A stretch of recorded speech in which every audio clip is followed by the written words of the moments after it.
Michael, it's awesome having a chance to sit down with you. Thank you, I appreciate it. We have a series that I do called Self-Made. Yeah. And when I think of you, I feel like you are that embodiment of self-made. What do you think, what drives you? What drives me? Ooh, that's a really good question. I appreciate the comment though. You know what I'm saying? But I think it's the wanting to create, you know, and wanting the world to see what I see in my head. Do you get me? And I think entertainment as a whole is a form of expression.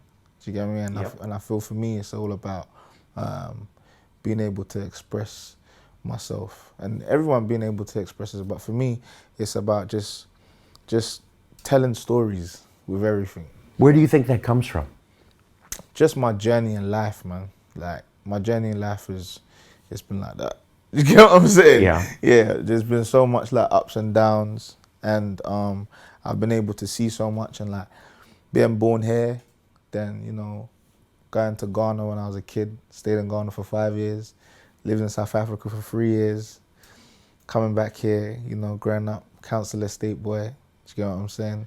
So what's the down? What was the down for you? That's the down. There's been so many downs. I can't really pinpoint one single down. Do you get what I'm saying? There's been so many downs, but yeah, from young.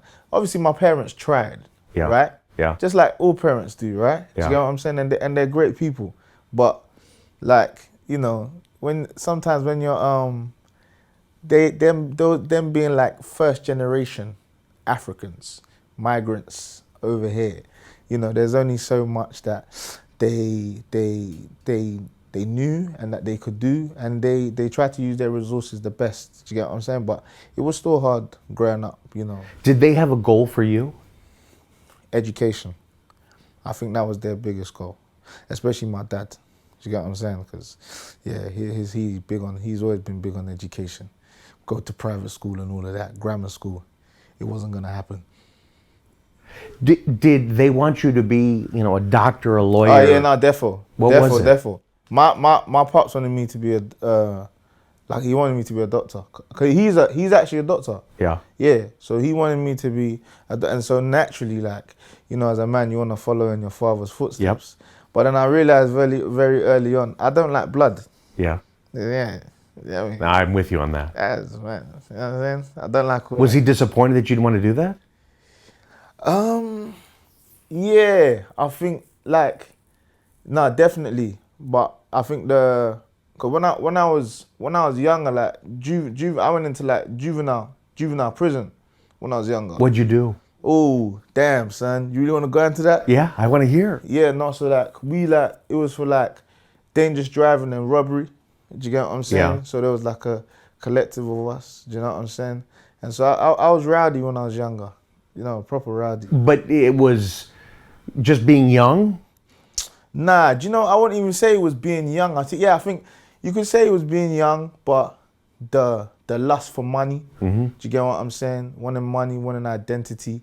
Do you get what I'm saying? And I think that's what drove all of us, literally.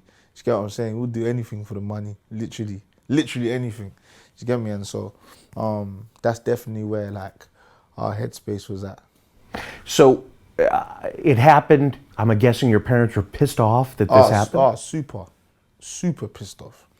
Like, imagine my pops is like, all the energies and everything has been into going and bringing up this dude so he can go and be a doctor. Do you have brothers and sisters? Yeah. Younger, older? Younger. So obviously I'm firstborn. Do you get what I'm saying? That's a bad influence. Bad. Proper bad. Do you get what yeah, proper. You know, I remember my younger brother certain times, like, feds would just come and he would see me getting nicked. Did you get what I'm saying? Yeah. Or getting arrested. We say nicked over No, here. that's okay. I'm learning terms. Yeah, you get what I'm saying? We say nick. You see me getting nicked and he just standing there. He hadn't brushed his teeth, morning breath, and he just, Michael. Do you know what I'm saying? Was he? This man. And it's terrible to say, but was he shocked? Was he? Yeah, Is I that think- normal? Is that? Do you know what? I just think like it's not like it's.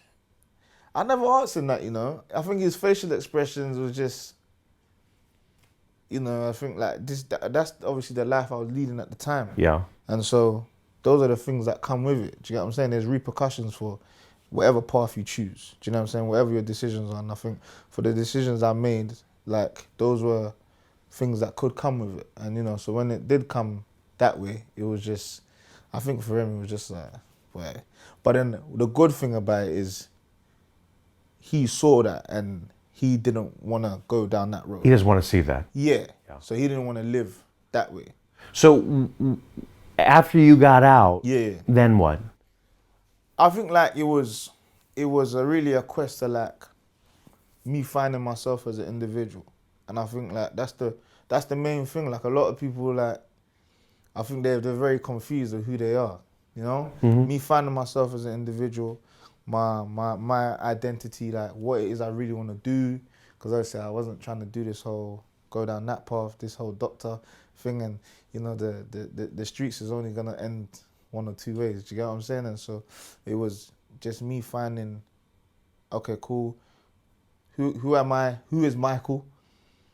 What the heck do I actually believe in? Because you know, like we grew up on going to church and that, but you know, coming from an African background, but you don't necessarily. Is it your faith or is it your parents' faith? You know, You gotta believe in it. Yeah, do you get what I'm saying? Some people are Catholic, Muslim, whatever, but are you believing for yourself or is it through your folks? Do you get what I'm saying? And so I think those were the main 2 points. And then obviously, the challenges are obviously coming out and then making money. Do you know what I'm saying? And getting yourself back. Was making money for you or for your family or for? For me, at that stage, it was making money for myself, just Yeah. making sure that I'm back on level ground. Because obviously, when you go through a situation like that, you know, you get taken back. Do you get what I'm saying? How old were you when you got out? 17. What did you want to do? Act Why? and comedy. Why? Act and comedy. Which came creative. first? Which came first? I think it was.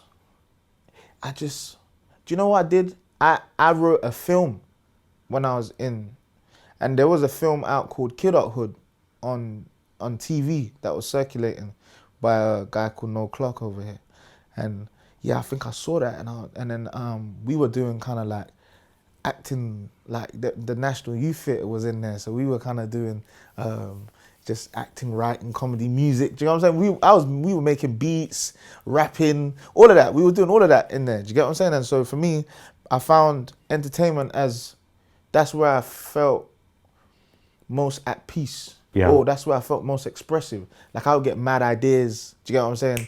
Improvise. You know, I could make beats and I could never make beats before.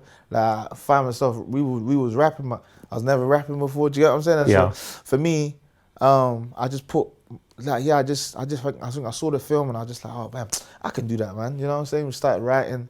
I wrote like a 90-page script. Do you get what I'm saying? Yeah. And my dude that was there, Ben, my guy that was he helped us in the music class. He kept looking over it. He was teaching me, you know, put EXT for outside and INT at the top for inside, you know. Yeah. He was showing me all those little things, but yeah, it was that's where I believe like something which was meant to almost destroy me. Like, Why? because that's what happened. 84% of people that go inside reoffend, end up back inside. Yeah. Do you get what I'm saying? So there's a very high percentage that you're gonna go back inside the can. When you think back to that time, you happy that it happened? 100%. It was a turning point for me. Do you get what I'm saying? Without all of those things, I wouldn't be the man that I am today. Do you get what I'm saying? And you know, like, yeah, 100%. So what do you think was the first thing that moved Michael to the next level? Ooh, what's the first thing that moved me to the next? When you say next level, in what way? Being known for something where your parents said, "Oh, you know what? I believe in this." It took them a long time, man. Super long. Do you know what I'm saying? Like, I think for the longest of time, they didn't really get me. I remember I had a conversation with my dad one time, And he was just like, in a nutshell, I think you're a joker. Do you get what I'm saying? Because you say you want to do this, you want to do that, you want to do this. And I'm just like, yo, you got to relax, you got to chill out because, like, this stuff takes time. Do you get what I'm saying? Yeah. Like, it just doesn't happen. You know, there's millions of people just trying to do what it is that I'm doing, you know? And I think it's probably when he started going to work and, you know, his people, because, you know, the surname Dapaah is very unique. And so people started saying, oh, yo, is this your son? That he started seeing success. Yeah, then I think that's when like, you know, you see, but you know, like I said, he's an African dude, Yeah. so you can tell him that it's like, yeah, Yeah. you know, just go over his head, do you know what I'm saying? But I think it's when it started happening a lot more, and you know, people started wanting to take pictures with him because he's my dad. Because you, yeah. Do you get what I'm saying? And then that's Is when, he supportive now? yeah, they're both very supportive. So who was supportive for you? I think with my sister. She's younger. Yeah, my sister and my younger brother, both of them, my siblings. I think they were the most supportive of whatever it is I wanted to do from the get go. Because and that's why I always say, like, I always tell people, it doesn't matter what happens. Like, you know, your siblings, like, maintain a good relationship with them. Do you get what I'm saying? 'Cause Yeah. I think that's so important because your parents, like, they come from one side, your mom, your dad, they join in and they create you guys, right? But your siblings that's your family, like, because all of you guys are from the same bloodline, you know, or whether it is your step brother, step sister, or do you get what I'm saying? Yeah. All of you, like, you know. But yeah, I think because I've always tried to be a good big brother, regardless of Do you feel a sense of responsibility? 100%. Is that tough? 100%. It's not. Do you know what? For me, it's not really tough now because this is just me. Like, this is how I live. Do you get me? I take care of mine. I have to make sure they're good. You know, I don't want that. They know they can call me for anything, anything at any time. So if I met you when you were 18, 19, and I said, Michael, what do you do? What would you have said? 18, 19. Ooh, I was in college. I go to college. You guys call it high school. Yeah. So did you ever have a job? Yeah. What? My first proper job was in Vodafone. You were selling Yeah, network, like phones. in a store? Yeah, contracts and stuff like that. That's my first job. When did you stop? When did you stop having to work and Michael, the personality, took over? Yo, that was the hardest transition of my life, literally, because it's like, it was supposed to serve a purpose when I was studying at university. Just get, like, just to have put some money in my pocket and stuff, you know. But I ended up staying there like much longer than I actually wanted to, and so I got frustrated. Do you get what I'm saying? Because you know, when things serve a certain interim and purpose in your life, you're just supposed to run that course and then move on. But yeah, I got frustrated because, like, when I finished, I had so many ideas, but you can have so many ideas, but you're not doing nothing. And you get what I'm saying? So it's almost like it's just boxed in your head. And like, so yeah, it was so hard. And I kept wanting to leave, but then there's that fear, like, you know, yo, if I leave, what's gonna happen? How am I gonna make money? How am I gonna do this? How am I gonna do that? Like, I don't want to go back to this because I'm legit now. Do you get what I'm saying? And so, like, and I'm proper trying to, you know, yeah, just do things properly, do things right. How'd you make that? So I'll give you an example. Yeah. So with me, to me, I feel like I'm just like you in many ways. Yeah, I had lots of ideas, Yeah. too many ideas, Yeah. and therefore I did nothing for yeah, a long yeah. time. No, 100%. And then I decided, I was in my 30s, I got to pick one and stick with it and Yeah, do it. Yeah. What did you do to kind of take that leap? When my friend passed away, I left Vodafone because and that was like Yeah, because that dude was the first person that like picked up a camera to record me. Do you get what I'm saying? When I first started going to college, and so yeah, he was like, he believed so much in like the ideas and stuff I used to bring forth. Do you get me? So when he died, I was just like, yo, that's mad. Like life can just. Do you get me? And so that pushed me to. I remember I went with my cousin. I hadn't been on holiday in like 8-9 years. I said, yo, I gotta get out of here. Do you get what I'm saying? Let me just go and just think for a period of time. And then I just came back, and then I started kind of planning out what I was gonna do.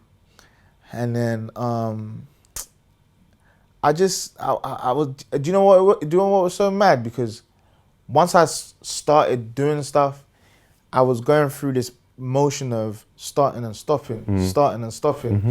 I'm on it, then I'm not, then I'm kind of doing it, then I'm not, then I'm kind of trying to be this person, then I'm not, then, and yeah, I think it was, for me, the change really started happening for me properly, like, when I started, like, like, building on my faith and like God, like my relationship with God, because going to church more often, just trying to really find myself as a person. Do you get what I'm saying? And then from there, I linked up with like different people. But then there was one of my dudes called Marvin, because I was just writing at the time, and acting, writing. Yeah, no, I was just like I just used to write loads of content. Yeah. Just write loads of stuff. I was writing for like months. Just trying to figure it out because like for some reason it was like cool. I wasn't sure whether I was gonna just jump at this or you're trying to. It's mad because it's like you got this idea, but then you're trying to work it all out on paper, step by step by step by step. Do you get what I mean? Yeah. And then I realized, like, yo, cool. I actually can't figure out everything on paper. Like, I have to actually start moving.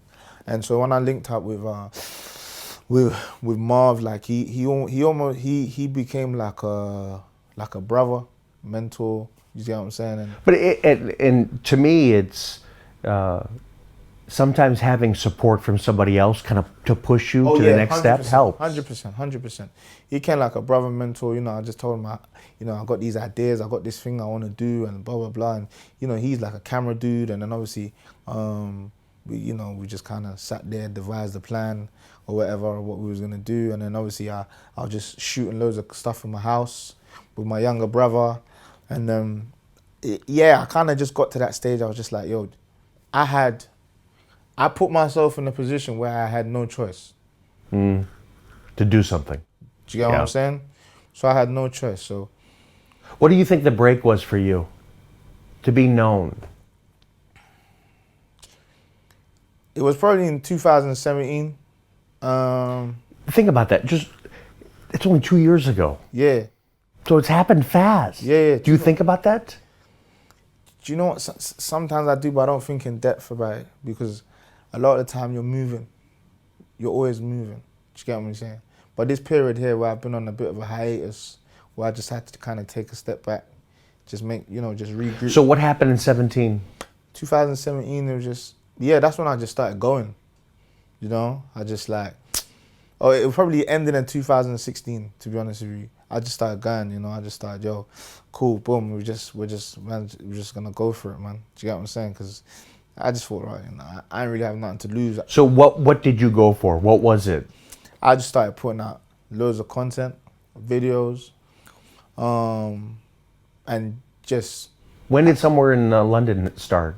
2017. When did the song Mansan Hak start? Ending in 2017.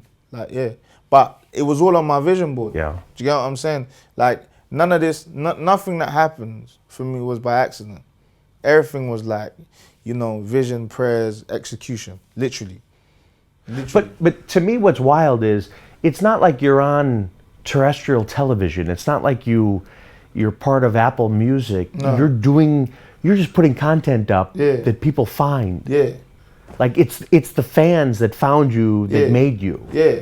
Can you see that? Yeah, 100%. But you know, it's like, for me, I didn't want to do things that everyone else was doing. Yeah. Do you get what I'm saying? I just said, I kind of scoped the market and I was just like, yo, this is what's going on over here. This is what's going on over here. I don't do that. I want to do this. I want to bring this to the market. Do you know what I'm saying? I just want to strategize and, yo, we're going to do this, and that. And yeah, naturally the people started gravitating towards it. Do you get what I'm saying? And that's why I'm always very grateful for my supporters. Do you think because you play a lot of characters? Yeah, Do you think Michael, is confident, 100%. or is it through the characters you're playing? No, but you know, like the characters and that I play is just one side of me. Remember, that's just one project. Do you get what I'm saying? There's a bunch of other bits and bobs and that I get to do, and you know, there's a lot of stuff I do as myself as well. Do you get what I'm saying? I imagine that the stuff that you've already done is yesterday, Oh, and the 100. stuff in your head that's what gets you excited. 100%, because no one knows what's in your head. Yeah. Do you get what I'm saying? But that's the beauty of being a creative or being an entrepreneur or being, you know, whatever it is they wanna coin it these days, because no one actually knows your potential, so they might write you off in their head. So what's next for you? What's coming up for you? Ooh, and then in the next, well, Swill 2 at the moment. You know, the second season. Producing by yourself? Yeah, I'm still working with like the same team of people. But on YouTube? Yeah. Yeah. I didn't want to put it on TV. I just really wanted to just give it to the people. You know, how the people have received it. You know, make it accessible worldwide. I don't want to limit the reach, especially. And so, yeah, working with the same team of people and to produce that. And so that's coming out. You know, my supporters have really been waiting for it, so we've got to give it to them. There's gonna be new everything. I got other shows on that. I'm Is Big working Shaq on. coming back? 150%. There's new music. There's new everything. Really? New everything. An album? Boy, oh boy. There's Any new collabs? new everything. Everything. All So of that. we can expect a full length? Oh no, 100%. Really? Yeah, 100%. Do you know what it is? Everything is, like I said, this is all things I wanted to do. Yeah. And do you know what's so mad? I saw Donald Glover the other day as Childish, yeah. Yo, he absolutely blew my mind. I said, this is it. And you know, I love Drizzy, and you know, everyone knows like I love the OVO camp, you know. There's so much different But people. he's the guy.